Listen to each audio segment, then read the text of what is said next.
그러면서 나는 괜찮겠지 이런 생각을 다 한다는 거예요.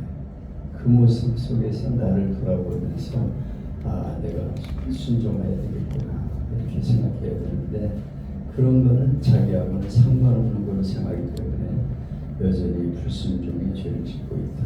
그래서 고난을 당하게 된다. 그런 내용입니다.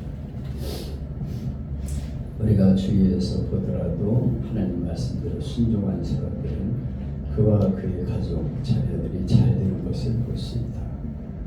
그런데 불순종한 결과 많은 어려움을 당하는 거 보면서 나는 괜찮아, 자기를 이해시킨다는 거죠. 저 사람들하고 나하고는 달라 이런 생각하기 때문에 불순종하게 되고 또 어려움을 당하게 된다.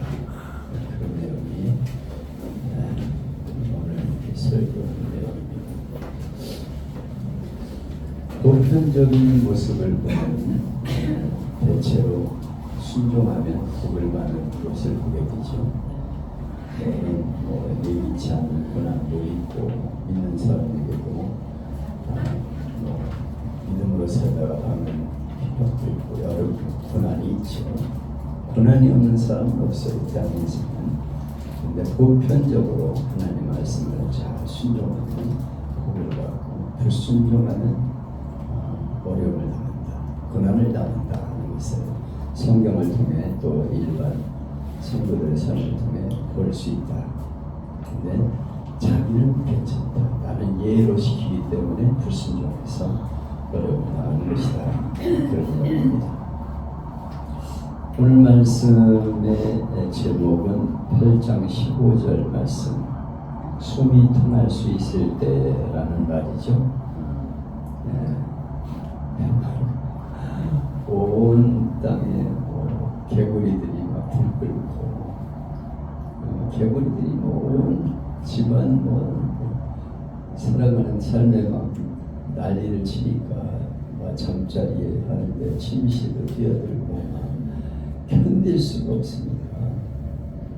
바로왕이 내가 잘못했다, 이거 좀 없애달라 그래가지고 없애주니까 개구리들이 싹 사라지고, 개구리들이 죽어가지고 썩어진 악취가 끝날 테니까 숨을 통할 수 있음을 봤을 때 그가 여전히 불순종했다. 그래서 고난을 당하게 되었다. 그런 내용입니다.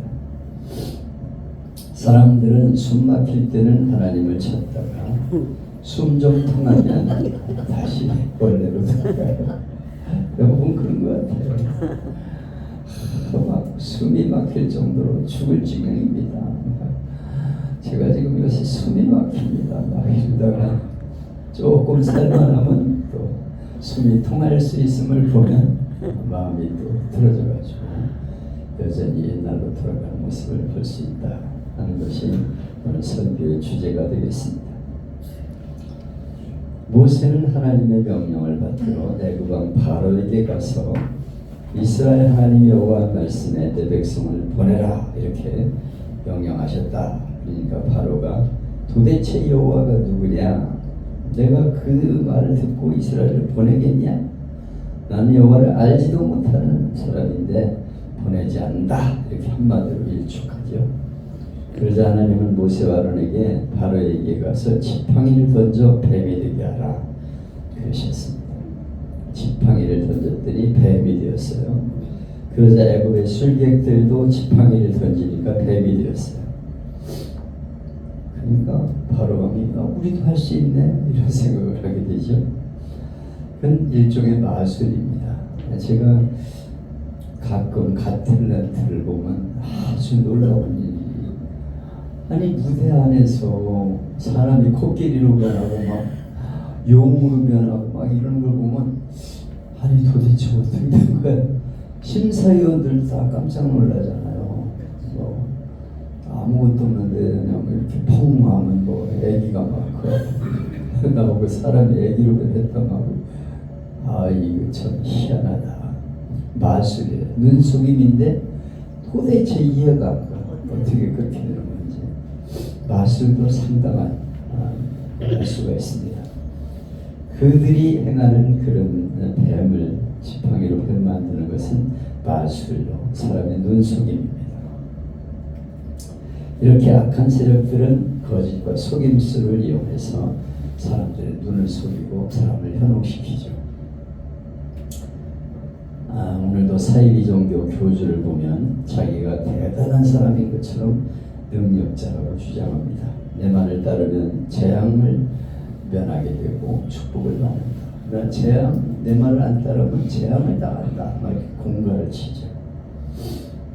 실제로 사람들 앞에서 병자를 낫기도 합니다. 그러나 그것은 사탄의 도구가 되어서 사람들을 멸망에 빠뜨리는 술책이죠. 그래서 귀신들도 상당한 일을 행해요. 그래서 사람들의 눈을 속이면서 수많은 사람을 파멸에 빠뜨리는 것을 보게 됩니다. 여러분, 세상을 다스리는 지배하는 분은 오직 한 분이신 하나님뿐이심을 믿어야 합니다. 아멘. 그가 신기한 거 보여주면서 능력을 행한다고 쫓아다니다가는 망해요. 그런 사람들 많이 봤어요. 목회하다가 교회에 잘 나오던 사람이 그런데 기도받으러 돌아다니다가 그냥 빠져가지고 가정도 이변하고 애들도 다 내버려두고 거기 쫓아가가지고 가정이 파괴되는 그런 모습을 봤습니다. 자기 재산도 다 거기다 바치고 아주 참 비참한 모습을 보게 돼요. 오직 교회 중심, 말씀 중심으로 신앙생활을 해야겠습니다. 아멘. 여기 12절을 보면 아론이 지팡이를 던져 만든 뱀이 애굽의 술객들을 만든 뱀을 삼켜버렸다. 술객들이 만든 거 하나님의 지팡이로 이렇게 만든 뱀이 삼켜버렸다고 말씀하고 있죠. 여기 뱀은 코브라 뱀으로 당시 애굽에서는 왕의 권위를 상징하는 것이었어요. 무슨 코브라 같은 권세를 가지고 있다. 왕의 말을 안 들으면 이렇게 삼킴을 당한다. 그래가지고 코브라를 왕관으로 만들고 쓰고 그랬어요.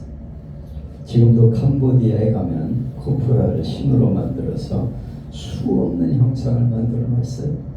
그래서 다리 같은데도 이 다리 난간이 다 뱀이야. 코브라 뱀. 뱀이 얼마나 많은지. 바로는 뱀의 형상을 가진 왕관을 쓰고 왕이 권위를 내세웠습니다.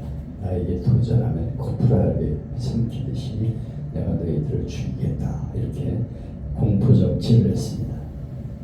여기 아론의 뱀이 애굽 술객들의 뱀을 삼켰다는 것은 하나님의 권위가 애굽 왕의 권위보다 우월한 것을 보여주는 것이죠. 아멘. 애굽 왕 바로는 아론이 던진 지팡이가 뱀이 되고 뱀이 술객들이 만든 뱀을 삼키는 것을 보고도 여전히 하나님 말씀을 듣지 않습니다. 그래서 하나님은 모세에게 재앙을 내리게 하시죠. 지팡이로 하수를 쳐라. 강물을 치면 그것이 피로 변할 것이다. 당시 나일강은 애굽 사람에게 풍부한 식수를 제공해주고 나일강 하류의 비옥한 삼각주는 풍부한 식량을 제공했습니다. 그래서 나일강에서 그들은 풍부한 것을 얻었기 때문에 신으로 그렇게 섬겼어요.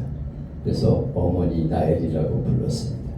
우리에게 풍요를 가져다주는 신이 바로 나일강이다. 나일강을 신으로 섬겼습니다.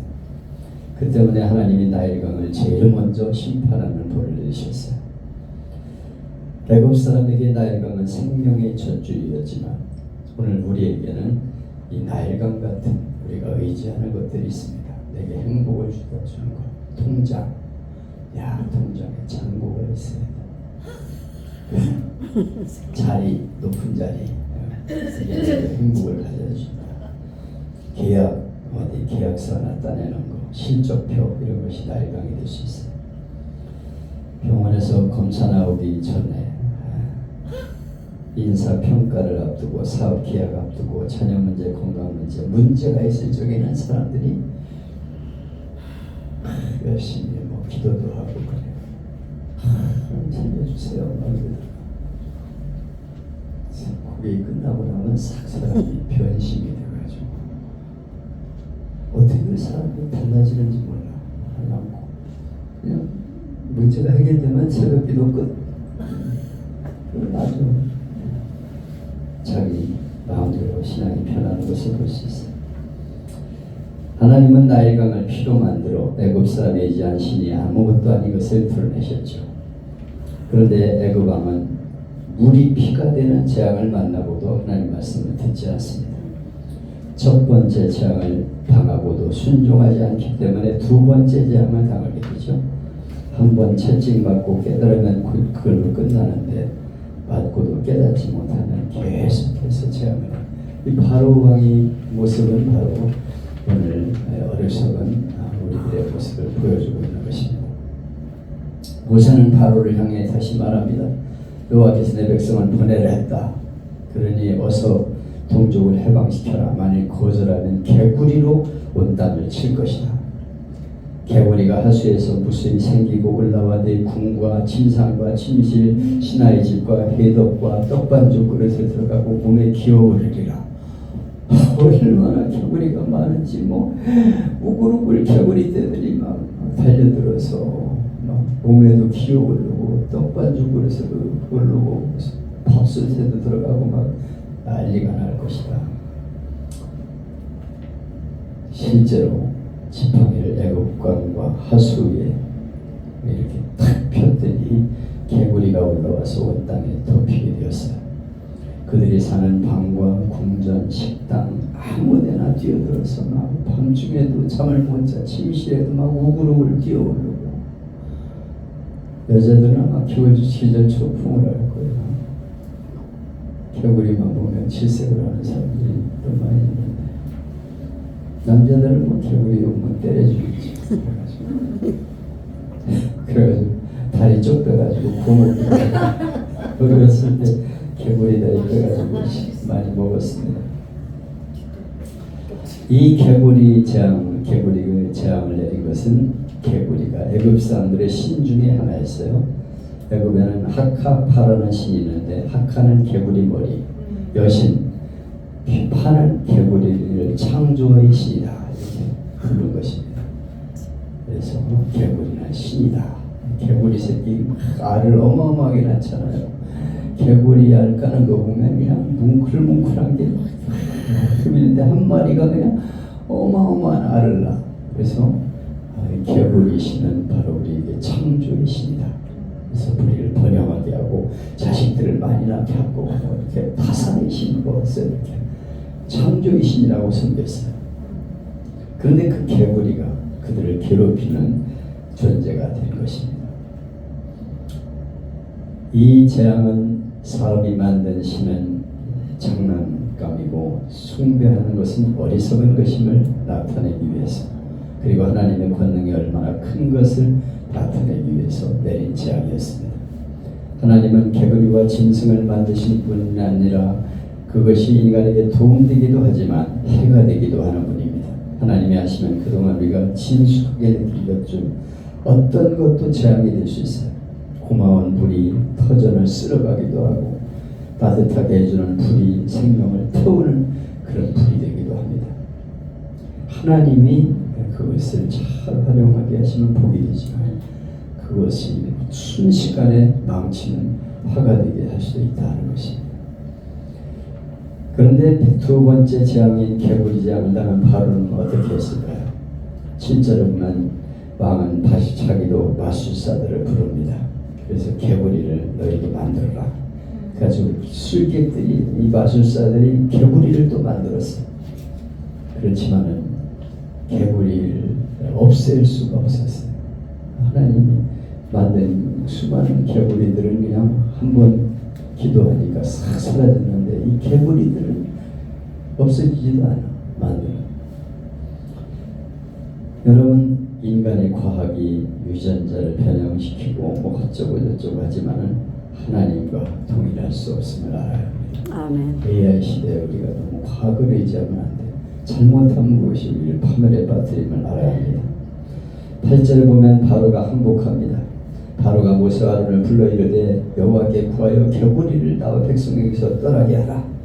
내가 백성을 보내리니 여호와께 희생을 드릴 것이니라. 개구리 재앙에 이제 항복을 하죠. 그러나 그것은 하나님을 두려워하는 돌이킴이 아니라 우선 고통에서 벗어나려는 임기응변이었습니다. 이런 임기응변, 회개나 돌이킴이 얼마나 많습니까? 우리도 이것만 해주시면요, 내가 하나님 열심히 섬길게요. 제가 주의 잘 지키겠다니까 이러놓고서 그것사 끝나는 마음이 싹 변하는 것을 볼 수가 있습니다. 모세가 바로의 말을 듣고 왕에게 묻습니다. 언제 개구리를 없애줄까요? 내일부터 없애다오. 좋소. 내가 하나님께 기도해 드리겠습니다. 그렇게 기도하니까 다음 날 수많은 개구리들이 쌍그리 죽어버렸어요. 근데 15절을 보면 그러나 바로가 숨이 통할 수 있음을 볼 때 마음을 완강케 하니 그랬어요. 숨이 통할 수 있음을 볼 때 개구리가 물러가고 썩은 냄새가 사라지고 숨 쉴 수 있을 때 재난을 벗어나 이를 잊을만 하기만 하면 이런 말이에요.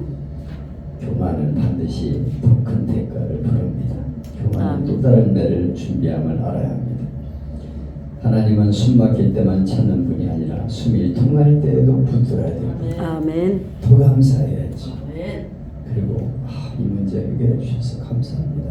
이제 정말 하나님 앞에 잘 살겠습니다.